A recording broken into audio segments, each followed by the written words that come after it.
वहीं ज्योतिरादित्य सिंधिया बीजेपी में बदले बदले से हैं। वो महाराज की छवि से बाहर निकलना चाह रहे हैं, इसीलिए वो लगातार आम लोगों के बीच जा रहे हैं और उनसे मिल रहे हैं।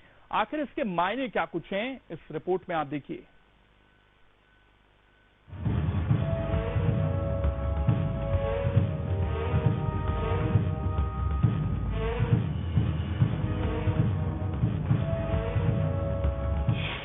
महाराज वाली छवि नहीं चाहते सिंधिया।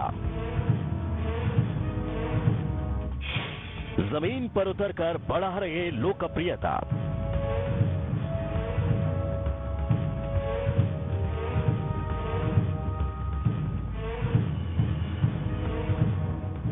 एक वक्त था जब कांग्रेस में रहते हुए सिंधिया का दर्शन होना मुश्किल माना जाता था। वहीं अब बीजेपी में आकर आम जनता के बीच सहज उपलब्ध होने लगे हैं।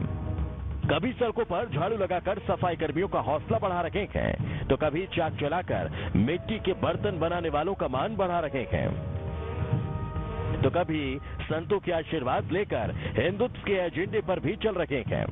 तो क्या ये माना जाए कि सिंधिया महाराज की छवि से बाहर निकलना चाहते हैं? ये सवाल इसलिए है क्योंकि कांग्रेस में सिंधिया पर महल तक सिमटे होने के आरोप लगते रहे थे। इतना कि नहीं, कार्यकर्ताओं और पदाधिकारियों से कम मेलजोल रखने के भी आरोप लगते थे। लेकिन बीजेपी में आने के बाद वो इस छवि से बाहर आना चाहते हैं। ऐसा इसलिए भी क्योंकि बीजेपी में लोकप्रिय चेहरों को ही तवज्जो मिलती है। शायद इसलिए सिंधिया एक आदमी की तरह पेश आ रहे हैं, ताकि लोकप्रियता के साथ साथ बीजेपी की रीत नीति को करीब से जान सके।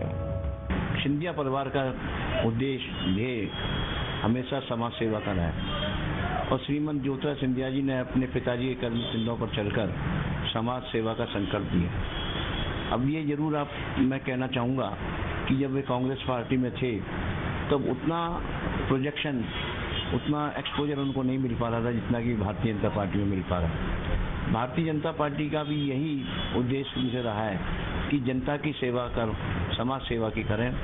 और मैं समझता हूँ सिंधिया जी का नेचर, श्रीमंत ज्योतिरादित्य सिंधिया जी की नेचर, उनका व्यवहार शुरू से जनता के प्रति सकारात्मक रहा है, जनता से मिलने का रहा है।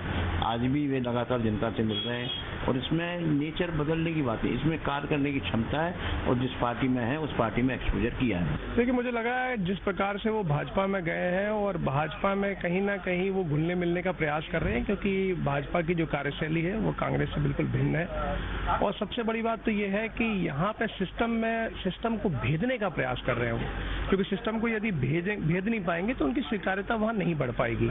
और यही कारण है कि वो अपने नेचर के विरुद्ध जाके काम कर रहे हैं, जबकि हमें ये बिल्कुल स्पष्ट है कि स्वभाव किसी व्यक्ति का परिवर्तित नहीं होता। जो ये सब कुछ हो रहा है ये टेम्परेरी है। जैसे ही वे और पावर में आएंगे तो मुझे लग रहा है ये बहुत तुरंत प्रभाव से वो छोड़ देंगे। अब सवाल है कि आखिर सिंधिया मन से बदल रखे हैं या फिर ये उनकी मजबूरी है? तो जानकार बताते हैं कि बीजेपी की रीत नीति अलग है। सिंधिया बीजेपी की लाइन पर चलना चाहते हैं। बीजेपी में एंट्री के वक्त सवाल उठे थे, कई नेताओं ने सवाल खड़े किए थे। आगे बढ़ने के लिए सबका साथ जरूरी, लोकप्रिय होंगे तो ही बेहतर करियर होगा। इसलिए सिंधिया का अंदाज बदला सा है।